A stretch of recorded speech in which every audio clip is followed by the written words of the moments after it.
আসসালামু আলাইকুম। সবাইকে স্বাগত জানাচ্ছি এসকেএস ফ্যামিলি থেকে। আমি শাহনাজ পারভীন। সবাই নিশ্চয়ই অনেক ভালো আছেন। আলহামদুলিল্লাহ, আমরাও অনেক ভালো আছি।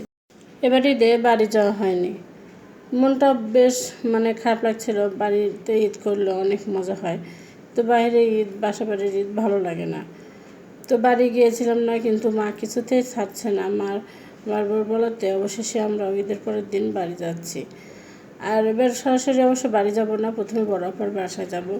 বড় আপার বাসায় খুব একটা যাওয়া হয় না আমাদের। সদর আব্বু তো যাই না বললেই চলে, অফিসে তেমন একটা ছুটিও পায় না, সেজন্য যায়ও না। আমি তো গত বছর একবার গিয়েছিলাম একদিনের জন্য, আজকে গিয়ে কালকে চলে এসেছি এরকম আর কি। তা আপাও অনেক করে বলছিল, আপা দুলা ভাই, সেজন্য আমরা অবশেষে আপার বাড়িতে চলে গেছি। গ্রামের রাস্তা দিয়ে ভ্যানে চলে যাচ্ছিলাম, খুবই ভালো লাগছিল। পরে তো বাড়িতে গিয়ে নাস্তা করতে বসে গেছি। নাস্তা করতে বসিনি ঠিক, আমি আস্তে আস্তে দেখি যে নাস্তাটা অনেক প্রায় শেষের দিকে। বড় পা আছে, মেজো আপা এসেছে, মেজো দুলা ভাই আমি ঠিক বলি না, ভাইয়া বলি।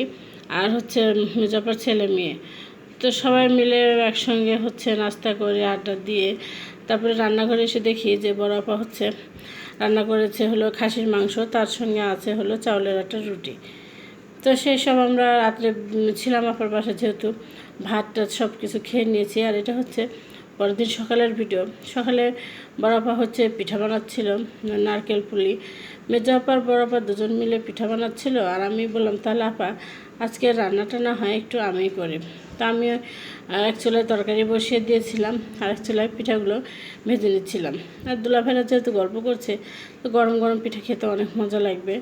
এই তো কালকের গরুর মাংস আছে, খাসির মাংস আছে। আর এই চচ্চড়ি মাংসগুলো খেতে কিন্তু অনেক মজা লাগে, জালে জালে মাংস এতটা টেস্ট হয়, এত সুন্দর সেন্ট বের হয়েছে। এখানে যে মাছ রান্না করেছি, বাটা মাছ দিয়ে কচু রান্না করেছি, তারপরে পটলের ভাজি আছে, গরুর মাংস, খাসির মাংস, তারপরে ছোটো মাছের চচ্চড়ি। আমি তো পিঠাগুলো ভেজে ভেজে উঠিয়ে দিচ্ছি। ওদিকে দুলাভাইয়ের দেখা কিন্তু বসে বসে খাচ্ছে আর গল্প করছে। এদিকে বাচ্চা কাচ্চারাও সবাই মিলে গরম গরম পিঠা খাচ্ছে আর অনেক মজা করছে। তো পিঠাটা খেয়ে দুপুরের খাওয়া দাওয়া সেরে বিকেলের দিকে আমরা মার কাছে যাওয়ার জন্য বের হয়ে গিয়েছি। সবাই মিলে তো ভ্যানে আবার উঠে পড়েছি। ভ্যানে কিন্তু বসে বিলের মধ্যে দিয়ে রাস্তা দিয়ে যেতে কিন্তু খুবই ভালো লাগে। এটা চলন বিল, আর চলন বিলের রাস্তাটা কিন্তু অসাধারণ। এখন পানি নেই, দূরে জমিগুলো দেখা যাচ্ছে, দূরে দূরে ঘর বাড়িগুলো দেখা যাচ্ছে, কিন্তু পানি নেই বললে কী হবে, পানি আসা কিন্তু শুরু করে দিয়েছে বিলে। আর বর্ষার মৌসুমে এত থই থই পানি যে কুল কিন্তু দেখাই যায় না। বিলের মধ্যে অনেক উঁচা একটা ব্রিজ আছে। এই ব্রিজটা দেখতে কিন্তু খুবই ভালো লাগে। আর বর্ষার মৌসুমে ব্রিজে প্রচুর লোক হয়। এই ব্রিজ থেকে দুই পাশের পানি দেখার জন্য কিন্তু প্রচুর লোক হয়। আর চলন বিল বলে কথা, অনেক সুন্দর লাগে। এই যে নদীতে নৌকা, পিকনিকের নৌকা যাচ্ছিল, সবাই গান বাজাচ্ছিল আর অনেক নাচানাচি করছিল। আমি একটু ক্যামেরা বন্দি করে নিলাম।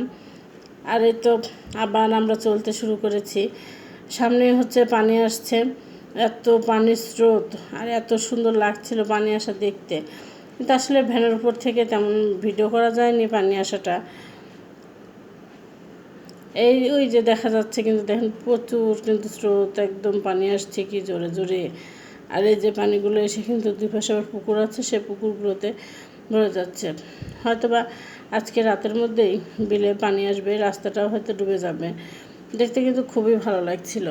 আর যখন পানি শুকিয়ে যায় তখন খালি সরিষার মাঠ, হলুদ সরিষার ফুলে অনেক সুন্দর লাগে। যে সময় দেখা যায় না কেন, চলন বিলের এই রাস্তাগুলো, মাঠগুলো কিন্তু অনেক সুন্দর লাগে। এক একটা সময়ের সৌন্দর্য যেন এক এক রকম।